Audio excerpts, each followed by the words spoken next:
sistema religioso, eles trazem a fé como que algo para você conquistar alguma coisa nessa terra. Para você ver como esses líderes religiosos, eles são carnais. As pessoas vão para os templos religiosos e elas aprendem que ter fé é você querer com muita vontade, com muita garra aquilo que você quer e o Pai te dá. Meu Deus, eu frequentei por 2 anos a Igreja Universal e eles focam muito nisso, eles chamam até de fé inteligente. Oh meu Pai, como que eles são blasfemos, estes homens. E o pior é que não encontra um templo religioso onde eles ensinam a fé do jeito que se está escrito.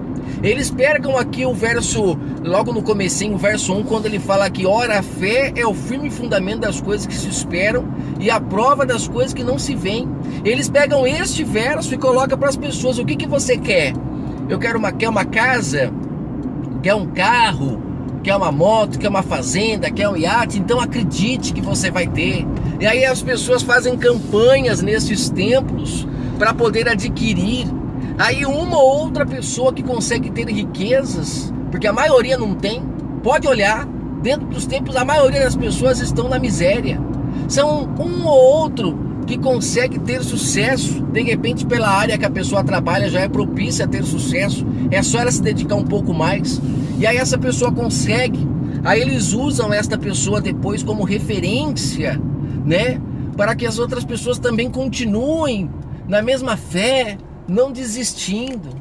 E aí com isso, gente, meu Deus amado, quantas pessoas dão carro, casas, salários, tira da boca da família, dos filhos, para dar para esses homens, sabe, enganados, sendo aquele que conseguiu usado como isca para os mais carentes. E quantas pessoas morrem e nunca conseguem nada, e ninguém olha para esses. Eles não mostram nas TVs as pessoas que estão na miséria, que não conseguem nada, que estão há 30, 40 anos dentro da igreja, como eu já conheci pessoas com 30 anos e nunca conseguiram nada, moram em lugares difíceis, sabe, lugares realmente muito pobres. Eles não mostram esses. Por que não mostram?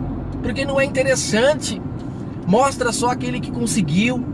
Aí desse, eles fazem aquele furdúncio, faz aquela festa, mostrando que as pessoas não podem parar, tem que continuar, invertendo o sentido do que se está escrito sobre a fé, meu Deus. Olha aqui, ele diz: ora, a fé é o firme fundamento das coisas que se esperam e a prova das coisas que não se veem. Mas aí ele fala em que sentido isso daqui? Vamos continuar lendo. Ele fala: porque por ela, pela fé, os antigos alcançaram bom testemunho. O que é bom testemunho, gente? Como eu ouvi uma vez uma pregação de um canguloso, dizendo que bom testemunho é você parar com um carrão na porta da sua casa e as pessoas olharem para você e falar: olha, aquele ali Deus abençoa, olha o carro que ele tem. O canguloso teve a capacidade, gente, de falar que o bom testemunho era ter um bom carro, era ter uma boa casa para poder mostrar para as pessoas que esta pessoa era uma pessoa que estava ligada ao Pai. E as pessoas muitas das vezes não param nem para prestar atenção o que a outra pessoa faz para ter aquele carro. Muitas das vezes é sacrificando o próximo, funcionários, final de semana todo trabalhando para essa pessoa enquanto ela se diverte na praia. Enquanto ela vai viajar para outros países, seus funcionários ficam lá escravos, 24 horas trabalhando para ela. Isso é, de fato, uma pessoa próspera em nome do Criador do Universo? Ou ela aceitou as riquezas dessa terra, riquezas falsas, sabe? Não são as riquezas verdadeiras. Oh, meu eterno Criador, que sabe que nojo que dá desse sistema maligno, que inverte as coisas do Pai. Aí ele fala aqui, ó, no verso 3, pela fé entendemos que mundos foram criados pela palavra de Deus, de modo que o visível não foi feito daquilo que se vê. Eu comentei até esse verso aqui, né, mostrando o mundo espiritual, claro, nesse verso 3 aqui, Paulo deixando claro que tudo que nós vemos foi criado daquilo que não se vê.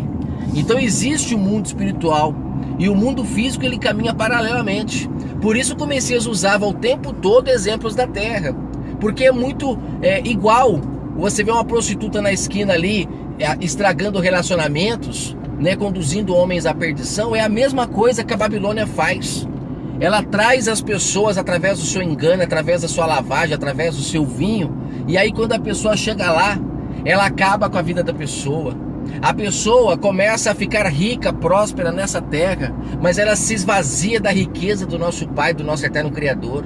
Ela passa por cima do próximo para conseguir as suas riquezas. Ela se distancia cada vez mais do Pai. Quanto mais dentro da Babilônia ela está, mais fermentada ela está. Enquanto ela não fazer como o filho pródigo, reconhecer que está comendo lavagem e voltar para a casa do Pai, infelizmente essa pessoa nunca terá um contato com o eterno Criador. Para muitos, quando verem ela de carrão, de casona, irão olhar e falar: olha, essa pessoa é próspera. O problema é, essa prosperidade vem do nosso Pai ou vem de Satanás, daquele que ofereceu as riquezas desse mundo para o Messias, e o próprio Messias não aceitou, porque o nosso Pai, o nosso eterno Criador do universo, ele não tem essa índole, ele não tem essa capacidade de prejudicar o próximo, né? Aquele que é carne da mesma carne, é irmão. Oh, meu eterno Pai, as pessoas estão enganadas. Aí ele fala aqui, ó, alguns exemplos de pessoas que adquiriram bom testemunho. Veja se é por causa de carro, de casa que eles adquiriram bom testemunho. Por que não lê o porquê que eles foram pessoas exemplos? Abel ofereceu a Deus mais excelente sacrifício do que Caim. Olha aqui, quem foi que falou para Abel que ele precisava ser uma pessoa boa para agradar ao Pai? Leia lá no livro de Gênesis a história de Abel para você ver que quando o pai elogia o sacrifício de Abel, ele elogia a obediência de Abel, assim como ele se desagrada da maldade de Caim. Ele fala: Caim, se tu fosses bom, eu não aceitaria você e o teu sacrifício. Você vê que está inteiramente ligado na obediência à aceitação do nosso eterno Pai. Não adiantava nada um sacrifício bonito se ele não fosse bom. Agora eu te pergunto, na graça, após o sacrifício do Messias por nós, que sacrifício nós temos que oferecer? Nenhum. É como ele disse: agora fica apenas a obediência, porque o sacrifício eu farei, eu darei a minha vida por amor de vocês, para que não se faça mais sacrifícios, para que vocês agora apenas obedeçam. Mas aí vem um sistema religioso maligno, corrupto, das trevas, e incentiva o povo a ir para os templos, pedir perdão, né, para esse Jesus que está aí dentro dos cultos desses templos sendo adorado, essa imagem desoladora. E as pessoas acreditam que, crendo nele, estão perdoados do seu pecado, praticando as mesmas obras que o povo lá na velha aliança praticava, colocava suas culpas sobre o inocente.